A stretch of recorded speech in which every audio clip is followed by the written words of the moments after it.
I want to present your colleague from London, Ivo Barrosa. Ivo is working in Arab in London, and also is teaching in Architectural Association. Our today's lecture is, how to say, the frame of our future summer course, summer school, what we're organizing together with the Architectural Association this summer in July. And before Ivo starts his lecture, I want to give a word to Alexandra Chichotkina, who is the director of our summer course. I want to say a couple of words about the future program. Yes, hi everyone, thanks for coming today. So Ivo is one of the tutors of the workshop that will team up with the participants of this workshop, and 8 full days from 11th to 18th of July. We together will produce a lot of intellectual and graphic work that will explore the area of Shabalovka. It's the constructivist area of Moscow. It's like a museum of different typologies of constructivist building, and as you know, it has a lot of spatial advantages and spatial features that actually can make it a really cultural cluster of Moscow. But today it's not very active area. It looks like it's shut in itself. So actually the idea of this program will be to explore how it was developed through the 20th century, where it came up to today, and what are the, let's say, worldwide agenda and worldwide trends that actually could help in the development, in the heritage development of this area. So looking back at the interesting historical background of the area, we will use some innovative instruments and methods to really create some interesting architectural proposals. And it's important to say that the outcome of the workshop will be the big model of Shabalovka area, where we will project a video which will be compiled from all the graphics that we will produce during the workshop. So it's also an interesting way of representation which will be tested during this workshop. So today Ivo will give a lecture about his experience. He has a big background in architecture and urban design. Those topics are really valuable in terms of workshop as well. And if you have any questions, you can just come to us after the lecture and ask them about the workshop or about any content of the lecture. Well, you are welcome to the workshop. Well, if you see the leaflets, you can read a little bit more about the program. Here they are in Russian language as well, and here are all the links to the web resources where you can find more information about the workshop. Well, and everything is also on our website. Yes. Well, now you please, could you switch off the light, dear? Okay, thanks.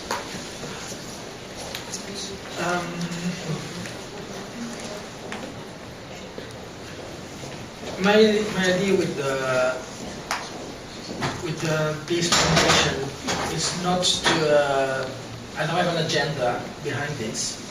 I have a mixture of the approach to some of the projects and the way and the methodology that the projects were involved.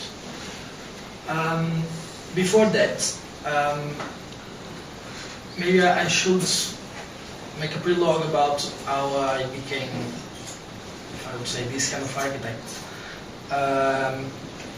In the middle of urbanism, I'm always accused of being too architectural, and I think they are too little architectural. And in an informal conversation with some of my colleagues, there's one that he always puts a sentence that I find it quite provocative about what we do. And he keeps saying that we tell stories, we sell dreams, and we invoice. And in the end, That's what we do. Somehow it's kind of true, because urbanism for me it's about the vision. Architecture is it's mostly how do we make this vision to happen. The invoice part is because we always need a client. I don't know if it's a client that's going to pay for it, or if it's a client that's going to live in that. This first project, it's about industry in the inner city, and the role of the industry for a lot of years was basically kind of kicked out from the city centers, and we were left with monofunctional environments, only with or office buildings or residential, that they produce too little urbanism. In order to start testing how we could bring industry back to the inner city, this thesis was mostly about to try to understand what kind of industry could we bring to the city again.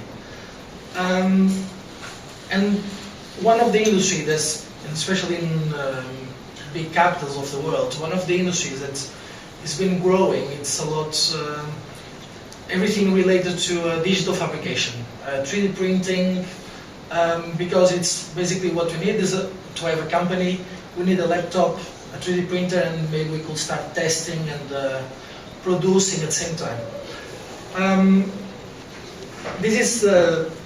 This was first my vision to how this kind of environment could look like, and I'm gonna show a video about what was how we created the brief to come to this.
Looking at this kind of industry, there's, of course, it's not all kind of industry that we could bring back to the city, because there's that I mentioned, some of them they still have some pollution, noise, but this exploration was mostly to try to understand what will be the potential and why this kind of industry.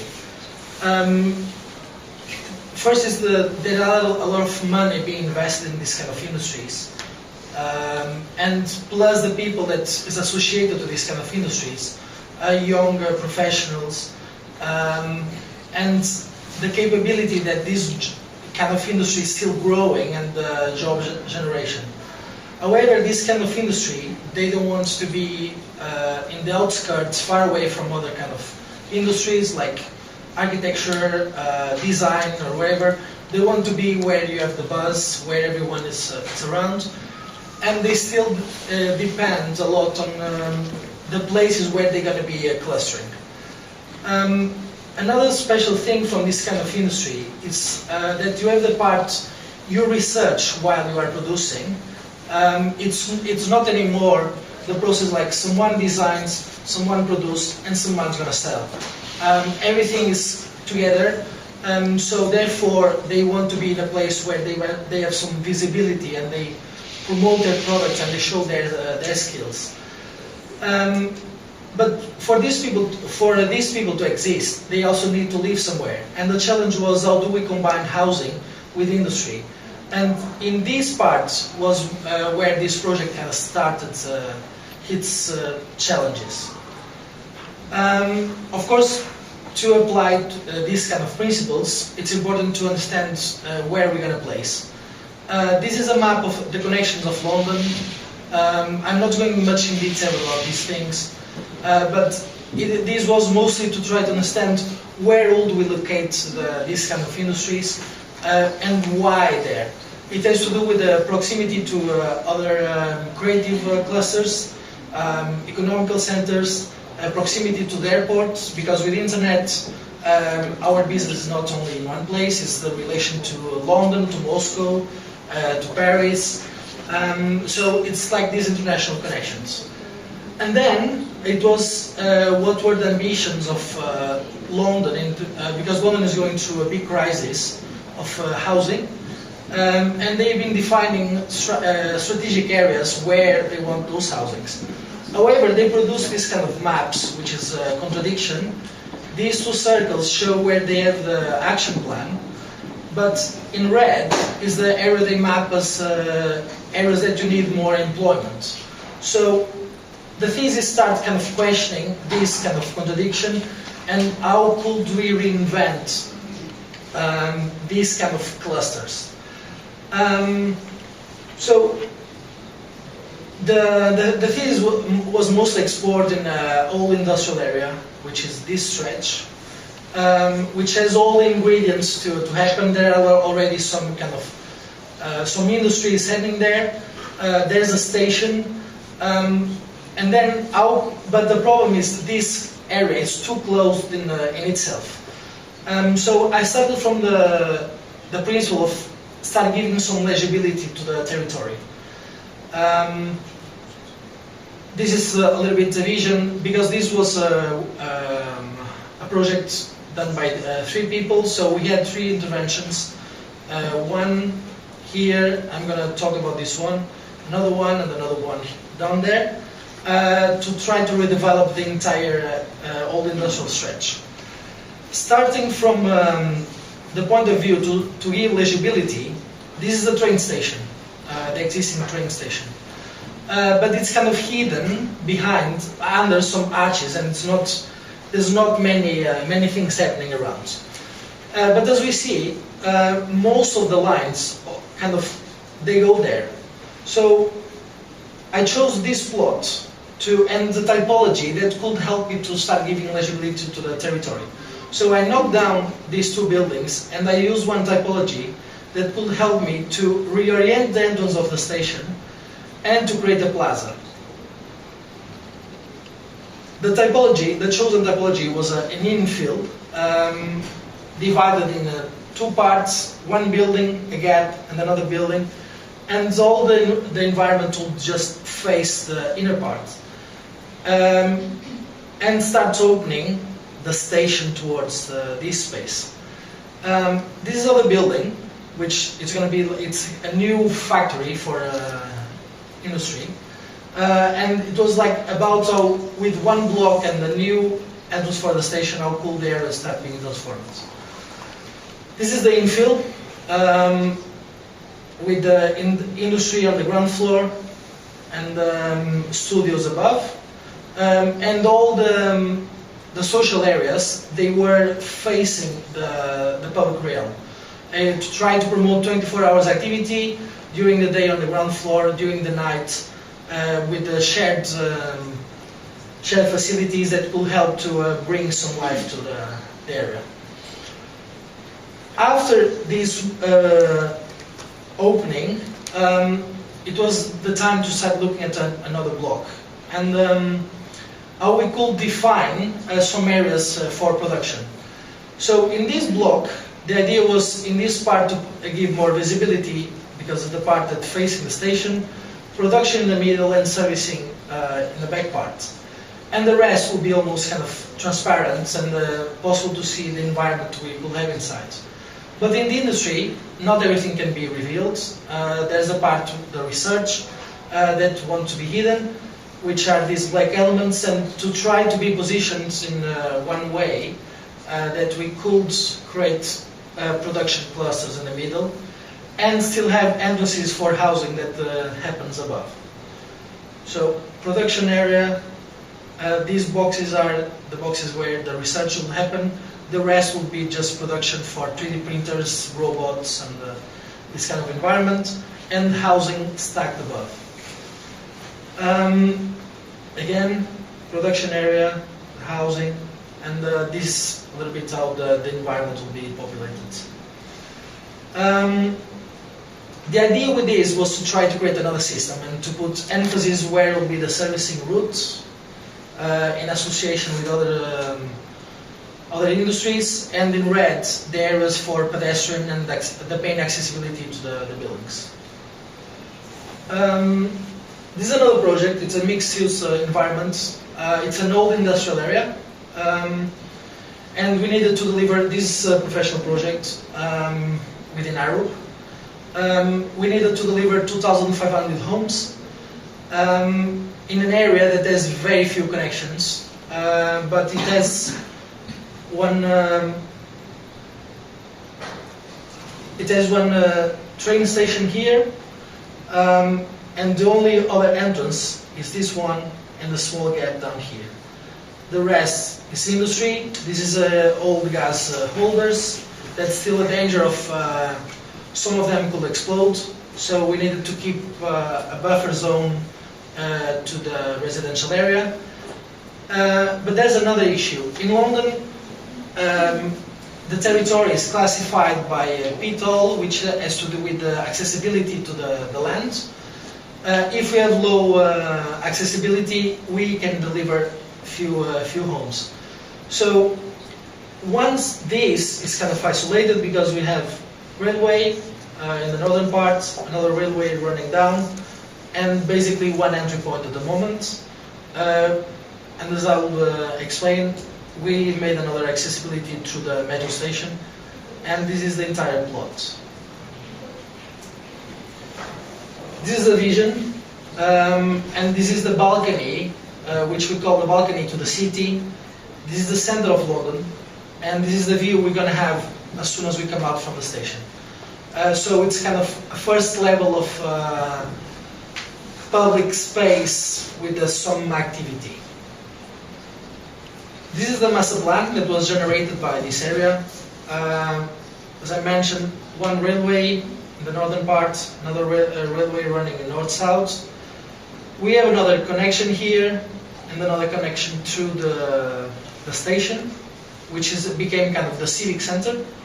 And the balcony that I was explaining is this part here. This is mainly a residential area. This is a school with housing above.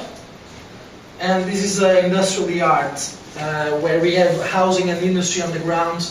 And this space could work as a kind of experimental area for prototyping and so on. These buildings, they were very difficult to put on the ground because the first line of buildings facing the industry. So again, we decided to put some industry on the ground and put the housing closer to further away from the industry and closer to the other housing. One environment, this is the area of the station, one civic center, the environment of the school with housing above, the industrial yard. The idea with this was to have a space-based movement and not a street-oriented development. So we wanted to put most of the activity in the courtyards and not so much in the streets. So to try to drag people into the space. This is an example of the industrial yard.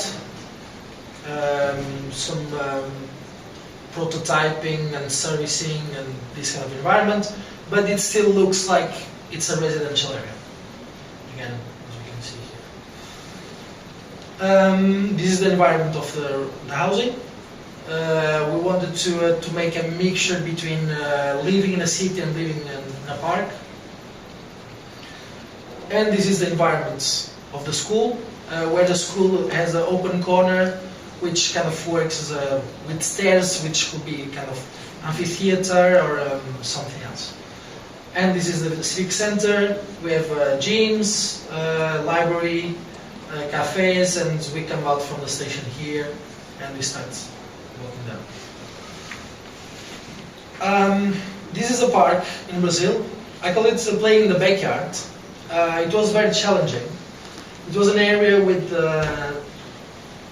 99% dense soil occupation, extremely dense, and very few public spaces. The park is extended in 3 kilometers by 100 meters. This was only possible because the high voltage cables were compressed by 100 meters to 50, and we had space to create a park. As we can see, it's extremely dense, and there's here, this is wilds, and not good for families and play, at least. And the reason why I call it play in the backyard, I'll show it. I'll explain in a minute. Because the transformation of this area, most of the housings before, they were turning the back to this corridor. Afterwards, it's possible to see that people start opening windows towards that side, because suddenly houses that didn't have any value, because they were in the back of, let's say, of the major infrastructures, suddenly they are in the prime line of the prime spot facing the park.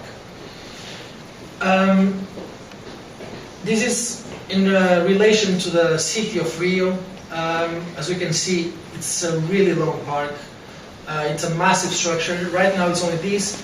There's the potential for this to continue extending towards the high voltage cables corridor, which could be probably the largest park, or the longest at least in the world, but around 10 kilometers of 99% soil occupation, it will be a great achievement. This is how it looks like. Some kind of slums in both sides. And this helped, this became a kind of the catalyst to some transformation. Still there's some a railway corridor running in one side, and we have connections going from one side to the other, and this is a little bit the mixture of the uses along the park. This is the extension of the park, and this is the territory we have. And these houses before, they were turning the back in structure like this, and suddenly these houses, they started to opening new windows, because they have an amazing spots. As you can see here, most of these openings didn't exist before, and it was a great element of transformation. And it brought to an area that it's quite poor, some infrastructure, and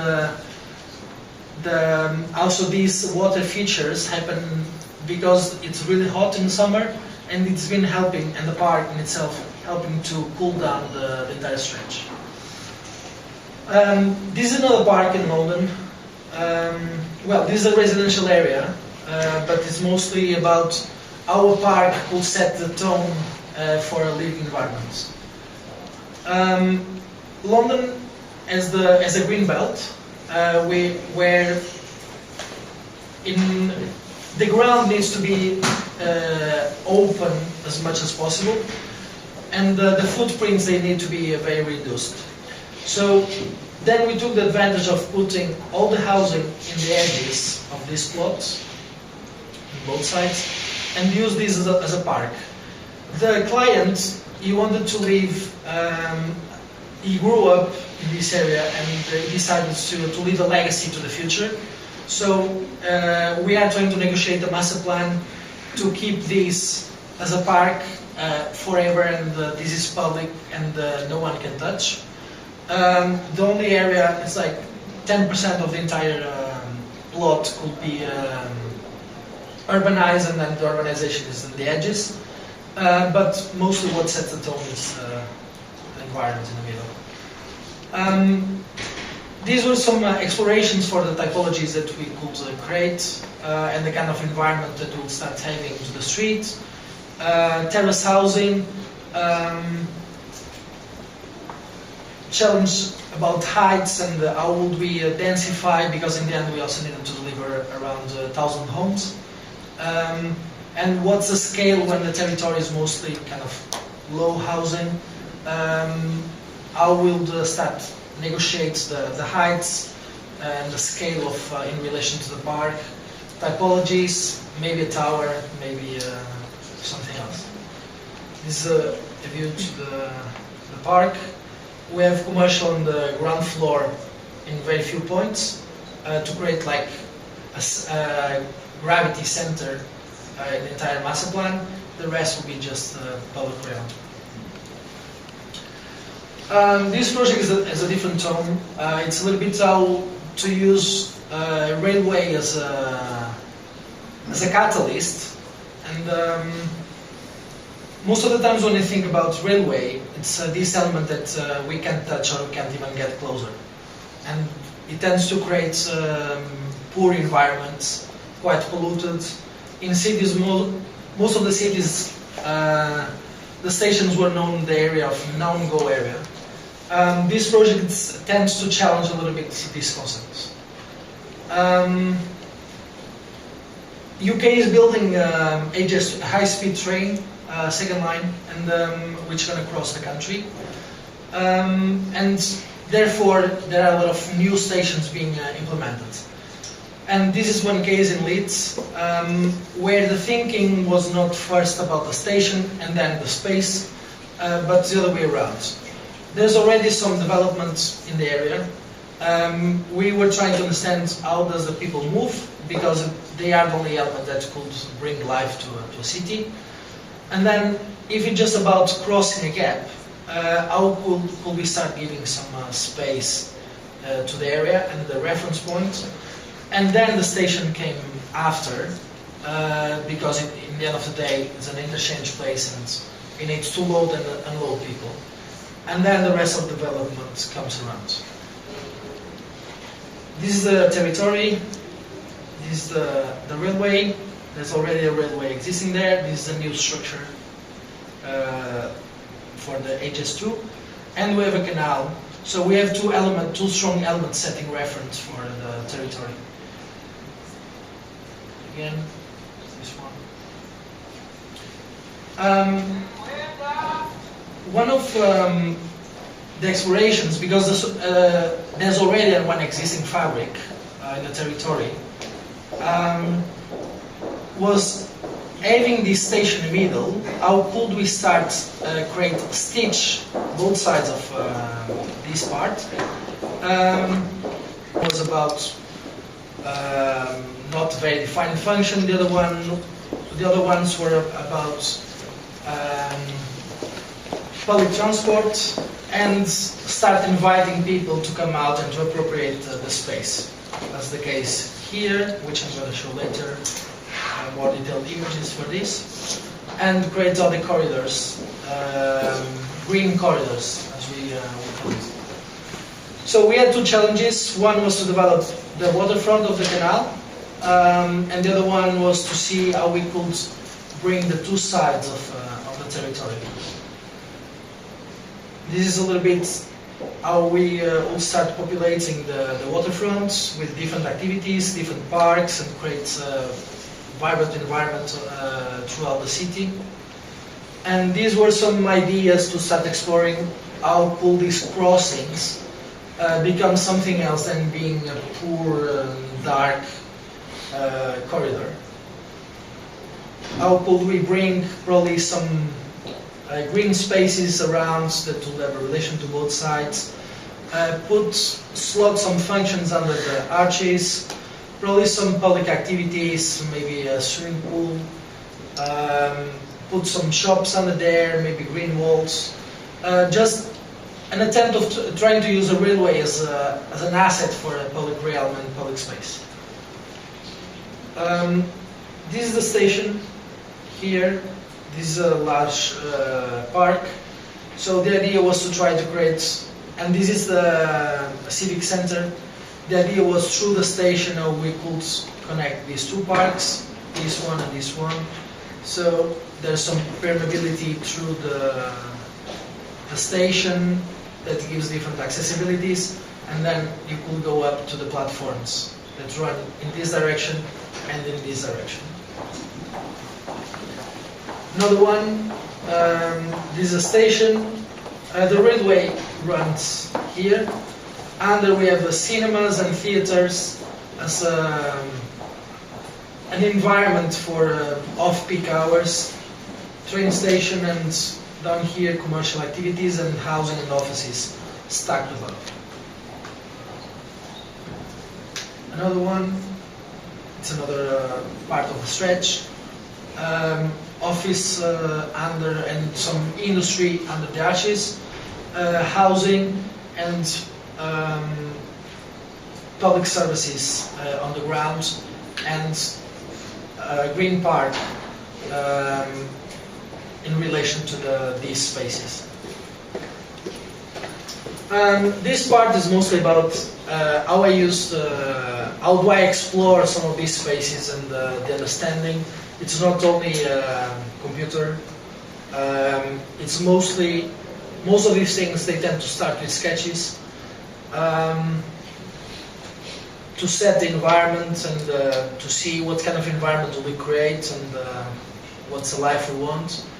And usually only after having these elements right, then we start formalizing and try to give probably some more realism to these ideas. These are images in process.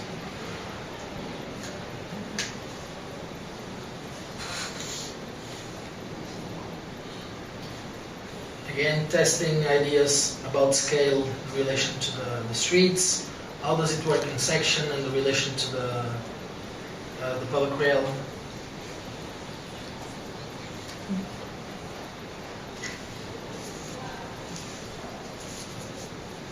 I guess that's it.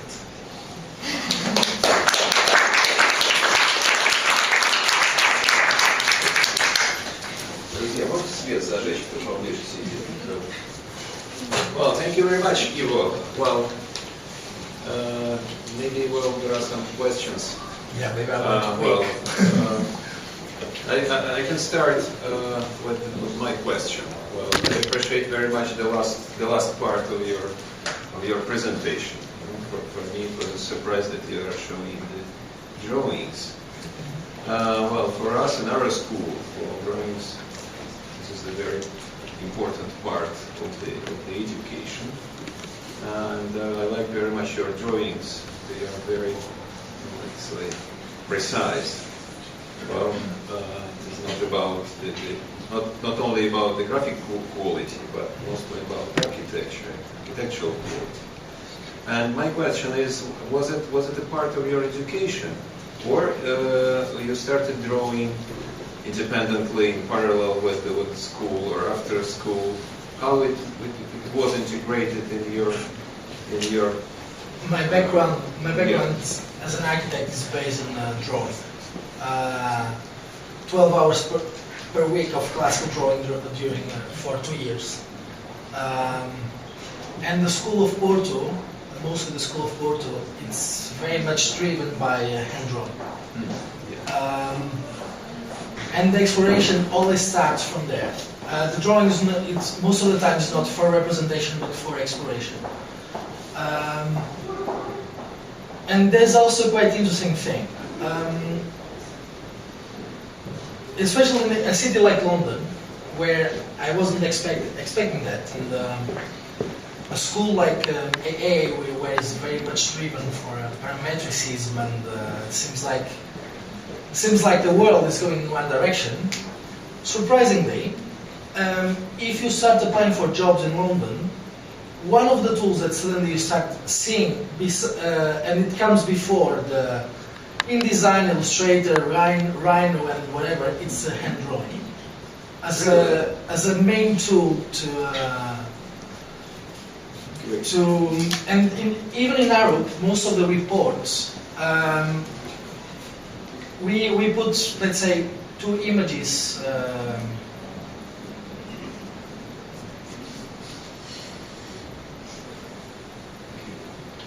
Usually we use like only 2 images like this, but all these sketches, they are the reports that we give to the client. And during meetings, even with very important clients, that they sometimes they are just interested in the money and how much profit they're gonna have. During those meetings, we sketch the ideas, and in the end, they say like, "Can I take the drawing with me?" So it's part of my education, but it's been with me till now. Well, thank you very much for your answer. And I would say that even the computer graphics have the very good quality of painting. Well, is it your idea to make them like that, or there are other people like? No, there's other people. Visualizers. Yeah. Special people for there's rendering. There's special people that do these things, and they only do these things. Sometimes we have the difficult task of saying, "Sorry, but I don't like that," and then they don't like that we say that we don't like that. But there's one thing that the urban design department in Europe, we do mostly urbanism and urban strategies. Like, we don't really, let's say, we are not interested in the buildings. So most of the times we are more interested in the kind of atmosphere that we create. Because the master plan should be flexible and should allow to different kinds of architecture. So whenever this visualization happen, we tend a lot, how to say this, to give precision without giving too much detail on how the architecture is going to look like.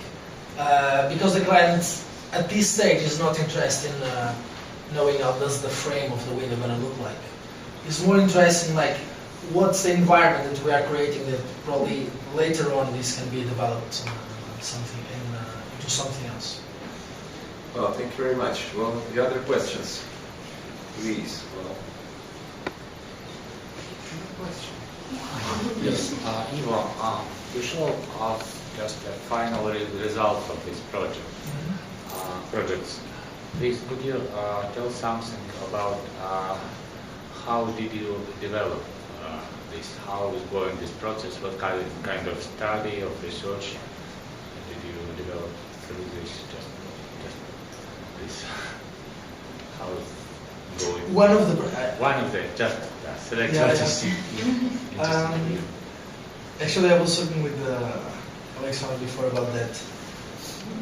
One of the best projects I could have to show that I can't show because it's we signed a confidentiality agreement.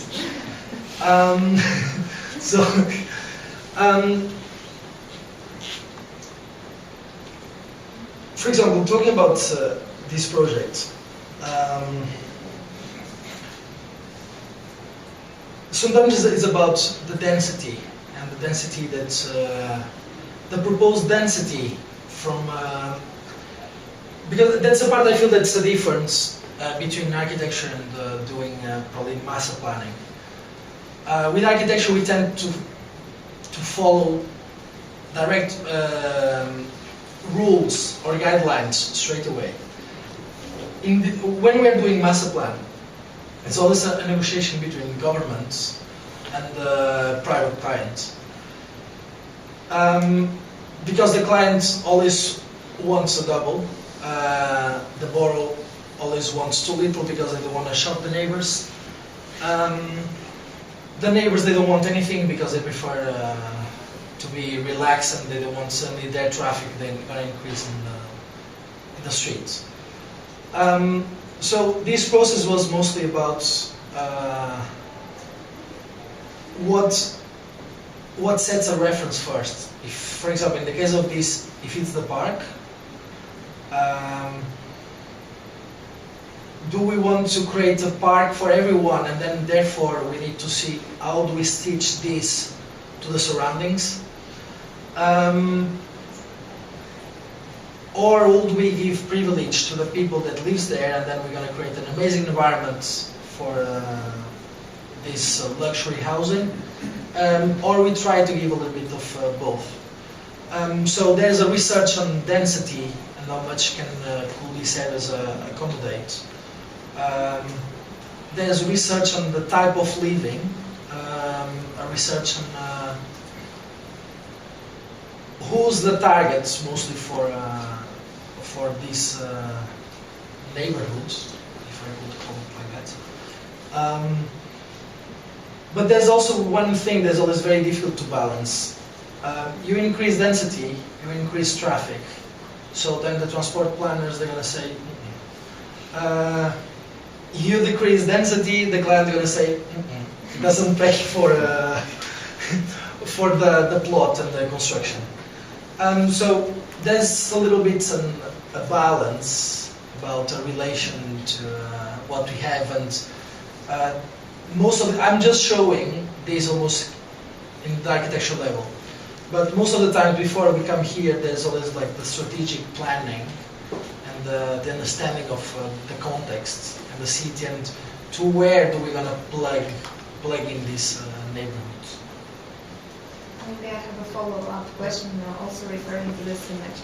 It really looks that the buildings are kind of low-rise, and then you manage somehow to really get a huge plot of land, like a parcel of land, to the public use for the park. And I wanted to ask, how did you manage to do this in the framework of your project?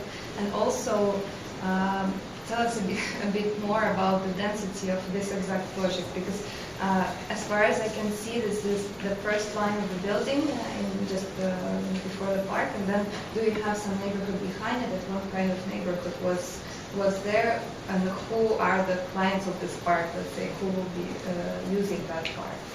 And maybe you can tell more about the typology of the building. This is the scale of the streets running parallel to the park. The way we achieved density, London has one problem, which is the cost of living, the cost of housing, which is extremely high, and therefore it tends to squeeze a lot the area of the flats, the living areas. In the beginning, we were taking a lot of space for this. We managed to achieve some density with the dimension of the blocks, the depth of the block, and the proximity to each other. As you can see here, they were really close to each other, but we managed to create some shifts that doesn't break the privacy to the neighborhood.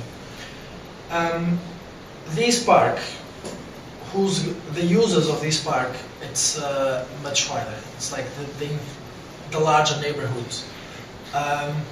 Even though this is luxury housing here, well, not all. There's a mixture of luxury housing and affordable housing and public housing mixed with luxury housing. And this was only possible because luxury housing was paying for the affordable housing and the public renting housing. So this park is totally public, and this is accessible to everyone. And also this corner, this is a school, and this school is not for this neighborhood, it's for the wider catchment in the area. I have another question. Also, I noticed that there are different types of uses, different functions that you implement into your proposals. Mm-hmm. Like there is commercial, ground floor is commercial, right? In this project, and the housing above. And then in your thesis project, right next to the train station, you put the housing, like a small tower with housing, if I understood you correctly. Can you also comment on why was that important in this kind of project? Mm-hmm.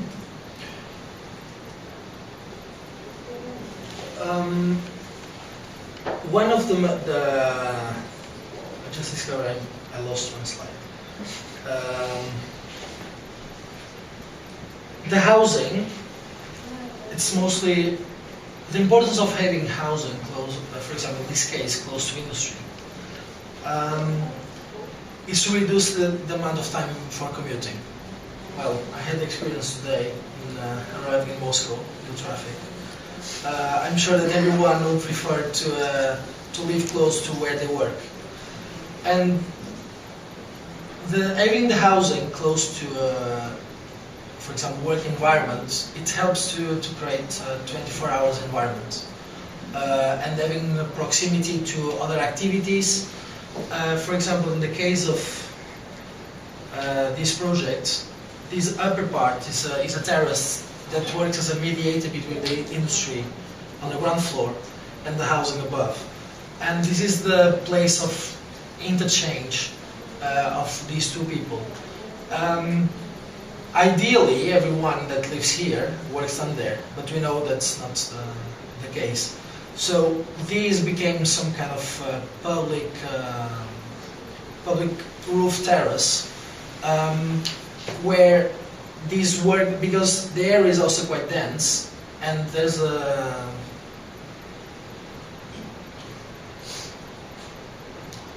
large park next to it.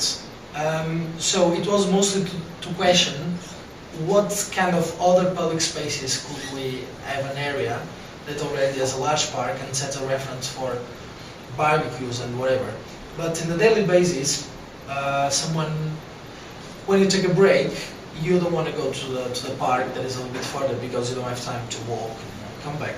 So that worked mostly as a mediator and a place of interchange between housing above and the industry on the ground. Well, other questions? Well, could we say, well, thank you very much for Europe.